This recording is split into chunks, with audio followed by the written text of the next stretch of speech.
TV Fan, this is Miling po. Kumusta po sila? Ano po inyong ginagawa? Tayo po ay busy today at tayo po ay share sa inyo. Sana po ay nasa mabuti silang kalagayan at happy tayo at dumadating po ang ating mga items. So, ito po ay sa Lazada.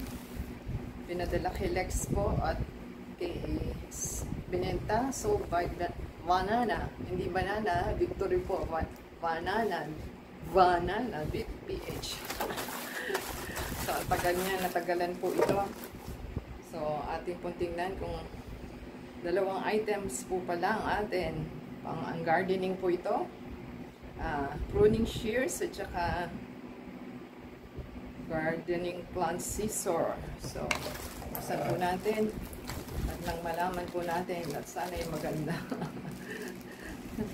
Katulad nung isa, hindi ko nagustuhan yung isa.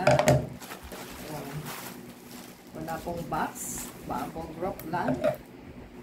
Tignan po natin kung ayos ba. Wala man lang nakalagay fragile. Baka mapungi-pungi na ito. Wala sa ayos ang ating ano.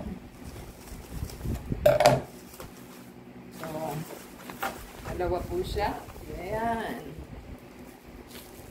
Yung isa nakaano, bukas na. Yung isa hindi. O diba? Hindi siya, hindi na siya inano. Nakaano lang siya. Bumuka na siya. So, nawala sa pagkakalak.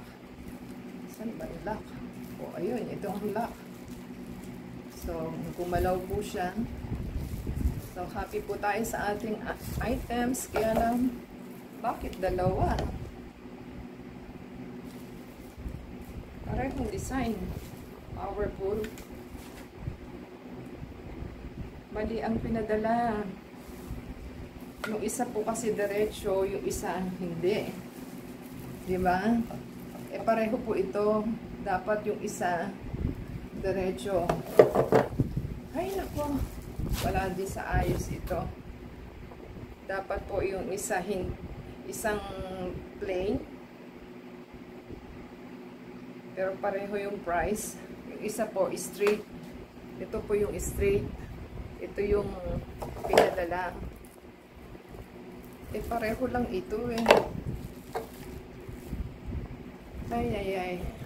Pareho po siyang 42.10. So, isa po dapat is diretso, isa is hindi. Tingnan po natin. Powerful.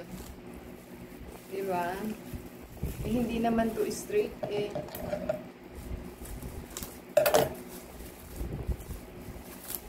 Oh, pareho lang naman siya.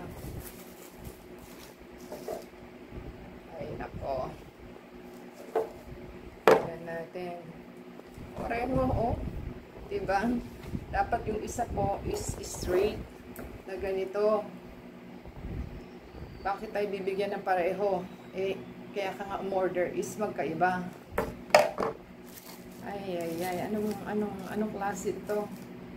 So, comment down below po kung nagustuhan nila. Ako hindi ko nagustuhan kasi ano gagawin ko kung dalawang pareho. Eh, isa nga is straight ang aking binili. So, matutuwa po ba kayo pag ganito ang na-receive ninyo, di ba? So, pagkatagal-tagal tapos ito lang ang kanyang inano. Ay, ako. So, tingnan po natin kung may damage siya o wala. Kung matalim, saka po natin i-review. Powerful.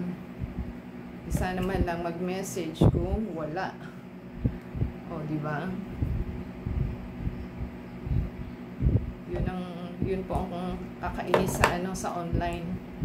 Pagkatagal-tagal naghintay ka, hindi ka man lang minessage kung wala. Kasi pareho, ano gagawin ko sa pareho? Eh, pareho nga yan, kaya bumili ka. Magkaiba ang binili ko. Isang klaseng ganito. Alam niya ba yung straight? At i-message ka dahil COD po ito. Ay, yan po ang nakaka-stress. Paano po natin ibabalik ito? Di ba? Di sana nag-message po. Ang tagal po dumating bago dumating siya. Tapos, wala din pala. Wala sa ayos. Ayan. Hindi ka man lang ina-inform. So, hindi po tayo happy. Partially lang. Dahil ito po, ang gusto ko. At ito po yung isa. Di ba? Ang layo, di ba ho? Ang layo, layo. Alam niya yung bibili ka ba ng dalawa, ganito yung gusto ko. Buti na lang meron ako. So, comment down below po kung ano po yung inyong comment sa ating nabili. Minsan po isip-isip din pag may time. Kaya ka nga bumili, di ba? Magkaiba ang hinihingi ko. At ganyan ang hinihingi ko. Yan po ang masaklap sa online. Kapag di kausap ang matino ay seller. So, iba sa thumbs up po, comment down below, and add sa Facebook, Twitter, TikTok, and Instagram. At the same time, paki-support po sa ating channel. Paki-play po yung ads and also the video from beginning to end. Until next time, God bless everyone.